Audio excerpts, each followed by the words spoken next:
But continuing on, Gary Vee touched base on what he believed was the best era of the Lakers dynasties, the 1980s or the 2000s with Shaq and Kobe. So what era, you as a trainer, was your favorite era? I would never trade the Showtime era for the other 5 rings. And that's not a knock on that era, you know. And those guys, I mean, Shaq used to get really angry all the time. How can you never wear a ring? I won for you. It's a cut, right? You know what I mean? I wore 85 for 2 years, and then we won it in 87.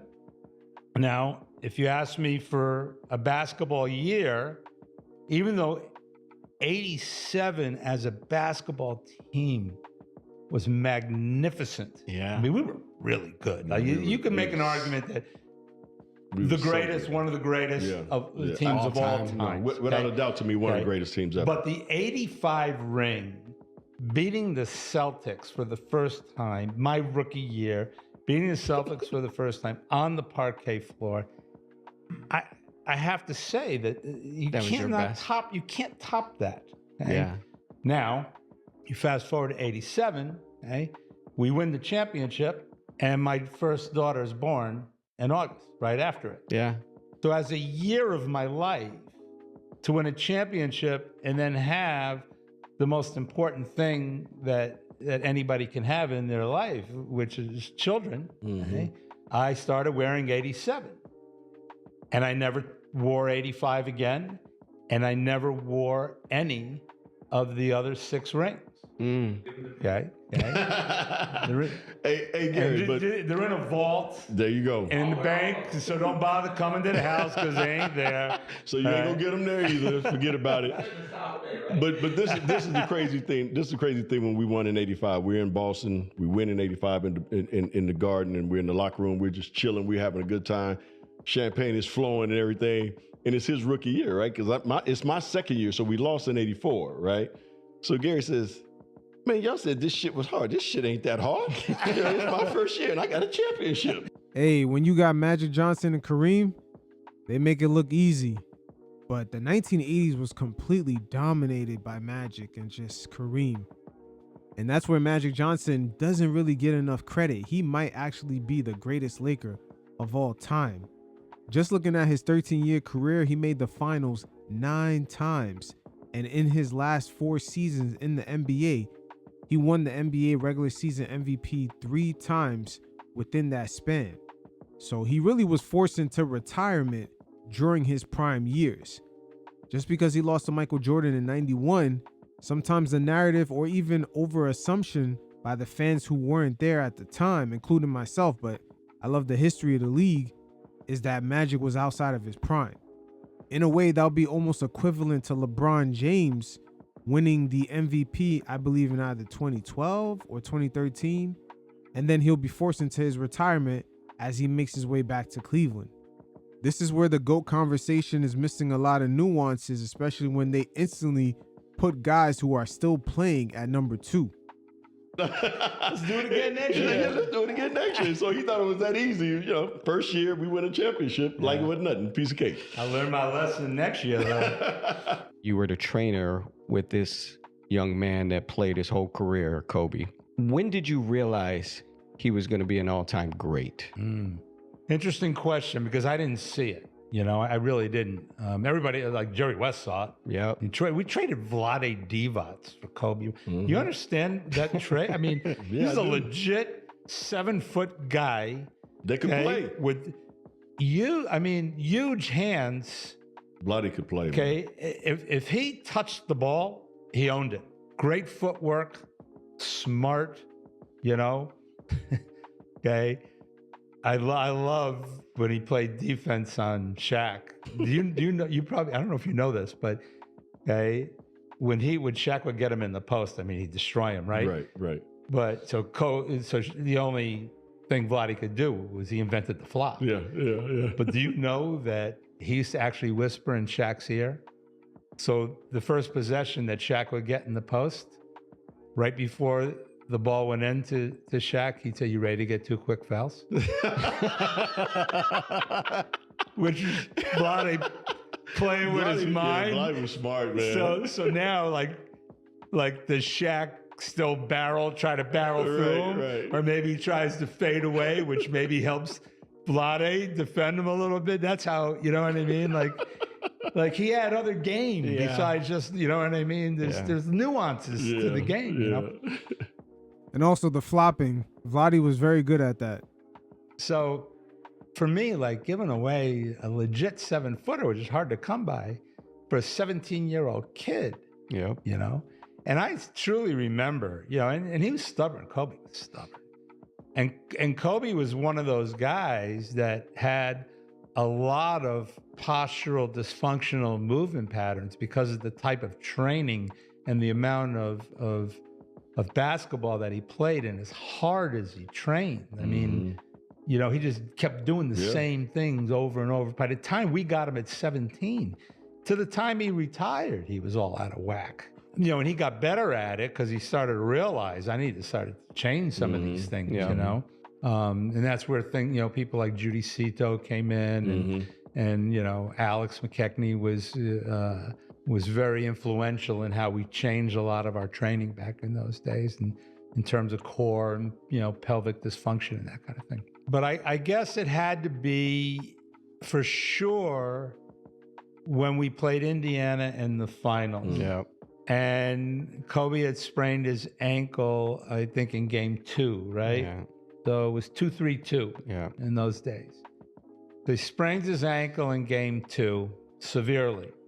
We fly to Indianapolis after the game, which was a good thing, okay? Because it put him and I together the whole time.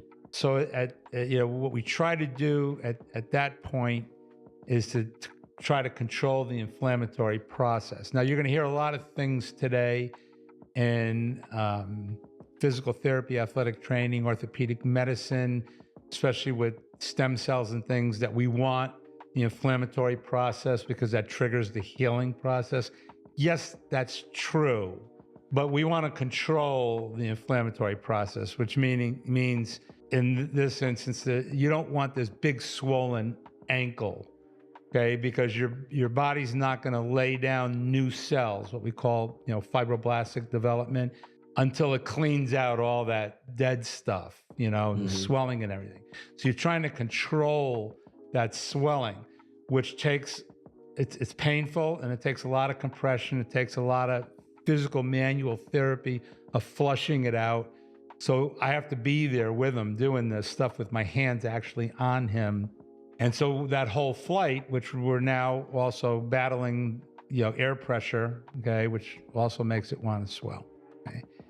And then when we got to the hotel, I switched rooms. So we were in adjoining rooms. You wake up 3 or 4 in the morning, you know, your ankle throbbing because I have this tight compression wrap on it. Okay. You got to wake me up. Okay. You got to wake me up. We're going to cut the wrap off. We're going to stick your foot in an ice bucket. Okay, we're going to cool it off. And then as soon as, you know, I take you out of that, then I'm going to flush it out in my hands. We're going to wrap you up again. And hopefully you get another couple hours of sleep. Okay. And so I believe he didn't play game 3. Yeah, he didn't play that one. And so after game 3, we're practicing between games 3 and 4. And so we're at the arena, and my hands are on him. And now I'm not doing flushing, but I'm doing what we call mobilization. So literally moving bones around. You know, when I say moving, I mean, it's not like we're dislocating bones, but we're trying to create motion. Okay. We don't want an unstable joint, but we want mobility. Okay. Because we don't want these bones like stuck together. And so I'm moving and moving and moving and moving. And all of a sudden it's like, we hear this like pop. He kind of looks at me, and I felt it when it happened. And I looked at him, and it was what we call a cuboid mob. And I go, this is either going to be really good or really bad. Right? You know? And he hops off the table, and he's barefoot, right? And he's walking around, and he looked over at me and goes, you did it. I can play. Okay. And the next day he played. Yeah.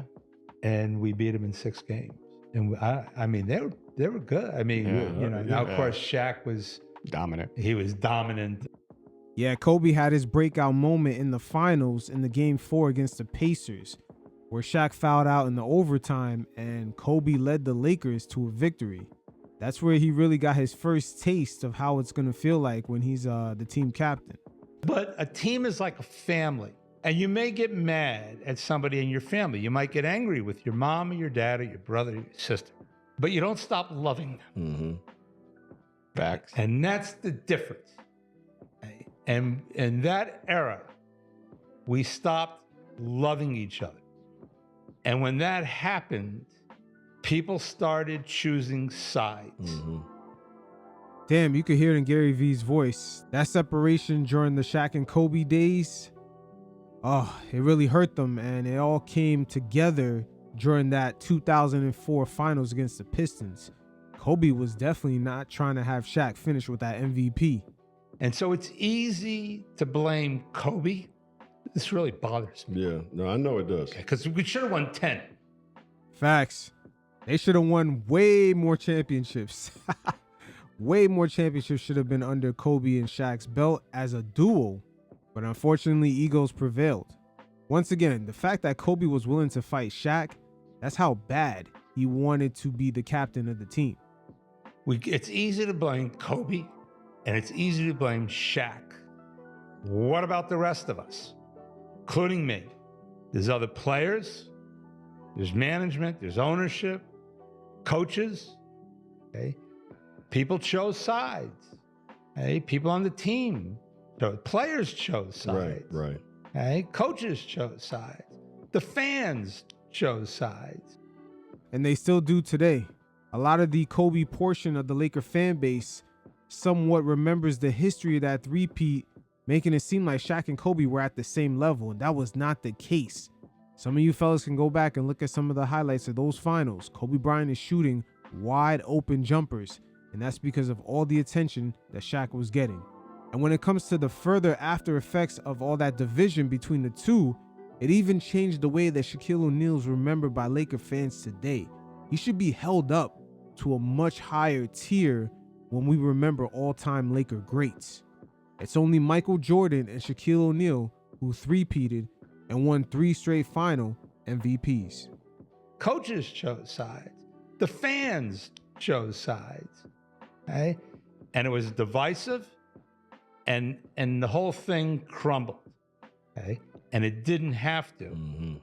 And I think that I'm as guilty as everyone else, because I think that looking back on it, Shaq was hurt. Doesn't mean he shouldn't have played, there's things that we could do to mitigate some of the things that he had, right. But it doesn't mean he wasn't hurt. Right. Okay. Right. And he said to me when he came up to me, we were, I don't remember how we got there, but it was him making a point. He pulled the hair on my arm. Mm-hmm. Yeah, it hurts, right? Yeah. Pulls it hard and goes, "That hurt?" I said, "Yeah, that hurt." He goes, "Yeah, that hurts me too when somebody pulls my hair." Mm. Meaning, yeah, I'm big, I'm strong, but I get hurt too. I get hurt too. I'm human. You know what I mean? I'm human. And, I'm human. And his, especially the thing with the big toe, anybody that has that joint, that first joint where that the metatarsal comes out and meets your big toe, that's where you toe off. Well, he was 350 something pounds. Now he had a big toe and a big metatarsal, but still. It's a lot of weight. Anybody, and we put a plate in there trying to offload it. I mean, you do things to help, but, God bless him. I love him. He knows, that I wish that I had done more in that regard, but I mean, he could be polarizing too. A lot of the Lakers stars have been polarizing throughout the years, and it's still playing out even today. We could see the battle between LeBron James, Clutch Sports, then you got the Rob Pelinka faction and Jeannie Buss, and also new ownership. So the Laker dynamic has always been very Hollywood-ish when it comes to the drama of that franchise. And there was definitely a lot left on the table when it comes to championships between Shaq and Kobe. Of course, Shaq was dominant. He was dominant. I mean, and this is going back to like when we were talking about Shaq and throwing stones at him and stuff, as much as we love him. If Shaq wanted to win every single game, there's nothing you could do about it. Yeah, exactly. I mean, they would have had to foul him out of the game is the only thing they could do. You know what I mean? The officials would have to be complicit, you know. Yeah. If Shaq wanted every single rebound, you would not have gotten one. It's literally, you know, Brad Miller. Very well. Yeah. It's a big man, right? Yeah, Shaq almost killed him too. Okay. Right? Yeah. Yes. If he would have connected, he would have killed him. So you know, there's a sort of thing in the league that you may not have ever met a player on another team, but they know who you are. You know who they are. Yeah. Okay, because you know we're a part of the NBA family. Right. At that point, right? So there were times where I might have to go to the scores table to check on something. I might have missed a, you know, a foul or something, or, you know, a correction. Brad Miller was checking in a game. I don't remember if it was Chicago or Sacramento, wherever he was. And he's at the scores table trying to get in the game. I'm at the scores table checking on something. And he's huge, right? He's a big man. Yeah. And he looks down at me and he goes, "Gee, look up." "Yeah, Brad. Tell me the truth. He's 400 pounds." I said, he's not, Brad. I think he's like 352 today, something like that. He goes, "Nah, it's bullshit." He goes, "He's got to be 400. He goes, "I am trying with every ounce of strength. I can't move him." Okay. And Brad Miller was probably one of the biggest, strongest guys in the league at the time. At the time, yeah. Okay? You know? And he couldn't move him. No, couldn't move him, couldn't budge him. You know? And I used to get and this is when sometimes every once in a while the athletic trainer takes off his athletic training hat and he steps into the basketball place, which is really no business for us. I mean, I don't know an X from an O, but you know, I would say to him, because you're playing injured and stuff, you know, let's try to play smart. You know, and that's one thing about Kobe. Like, you know, I tell these stories about Kobe. If you're looking at Kobe Bryant through my eyes, and the question that he asked me about when did I realize, because with my eyes, there was nothing really that special about Kobe. You know, was he 6'6", 6'7"? Yeah. So was he big compared to me? Yeah. Was he big compared to NBA standards? No. Was he strong? Yeah. Was he the strong? No. Okay. Was he quick? Yeah. Could he jump? Yeah. Did he have like a 42-inch vertical? No. There weren't any. I mean, he was gifted, talented guy, but there's a lot of guys that were just like him. Right. Facts. And that's another narrative that the Kobe fans do not want to acknowledge. He didn't have the hops of a Vince Carter. He didn't have the scoring ability of an Allen Iverson. He wasn't as fast or even have the hand size of a Michael Jordan. But once again, the Mamba mentality is what pushed him over some of those guys. You look at a guy like Tracy McGrady, he has way more raw talent when it comes to scoring. But Kobe, working on his game maybe 2 or 3 times a day, after a few years with that Mamba mentality, T-Mac can't even catch up. Same thing for Vince Carter. Why does he have 5 rings? And other guys that were infinitely more gifted don't have any. Hey, Gary V's in the bag right here. This is something I'm always alluding to in my previous videos when it comes to Kobe Bryant versus his peers. And there are things. And one of those things was he not only played hard, he not only worked hard, he worked smart. A lot of people work hard. There was no extraneous movements with him. Yeah, it was almost like choreographed, his practices, his workouts. He knew what he wanted to do, and he had several options. And you know this better than I do. He probably had 4 moves. Okay, and it depended on which one you took away. I'm about to say which one you tried to take away. Yeah, I mean, unless he got really stubborn on something, and he just wanted to prove to you that if he really, really wanted to, you know. But that took up a lot of energy. Okay, so why go to something that you're trying to take away, he would just go to something else. Yeah. So if you took this away, he went to that. If you took that away, he went to that. And so I was trying to talk to Shaq about this. Why don't you do all of your work before you get the ball? Okay, go down and take the block. Okay, and then they'll throw it to you, and then you score. Okay, but no. Okay, you want to post up away from the block. Okay, with your back to the basket. And show everybody your cat-like reflexes because you're 7 foot and you are cat-like and you want to spin and you want to be Hakeem Olajuwon, and fadeaway baseline. That's not you, man, But the game was boring to him. If he went down, took the block, he gave it to him, he turned around and easily put it scored. up. It was too easy. Jump hook or dunked or drop step dunk. Drop step, the spin he move. He made the game harder than it needed to be, and it's one of the things about greatness, that really great, and this I think goes across the board for life in many ways. Okay, people that are really great at stuff make it look easy. It's not. Right. They make it look easy. Right. Okay. So you got some people that make easy things hard. Yeah. Okay. It doesn't have to be that hard, that's true. man. That's What true. I mean? That's true. And then you got people that make hard things look easy. You know what I mean? And most people that are somewhat successful, that's probably the best way to say it, are somewhere in between, right? Yeah. You know what I mean? You try to figure it out. And now just to hop on a quick side note before we hear back from Gary V, listen to Shaq speak on his issues with Kobe and a lot of the hazing and just the way Shaq's personality was, just him being kind of a class clown and Kobe being very serious. Those two worlds definitely collided. I hazed Kobe one time and it's like the FBI came to my room the next morning. No way. Shit, it's like he off limits. I was like, what you mean he off limits? Like, he off limits. I said, what you mean? Like, bro, he off limits. That's how I was. That's how I wasn't Kobe, but I told him like Jerry don't West play with him. came That's my down, little Mitch brother. Cup Don't play down, with him. Magic brought his punk ass down there. Like, hey man, leave him alone. Like, I remember. and the only reason why I didn't mess with him because when I got to Orlando, they Scott Skiles told me lift his bags. I said, I don't do that, bro. Right. He said, you a rookie? I said, no, I'm not a rookie. I'm Shaq. I ain't lifting no motherfucking bag. I said, hey, if you think about making me lift these motherfucking bags, you better get the motherfucking taste out your mouth. Or part two of my killing spree.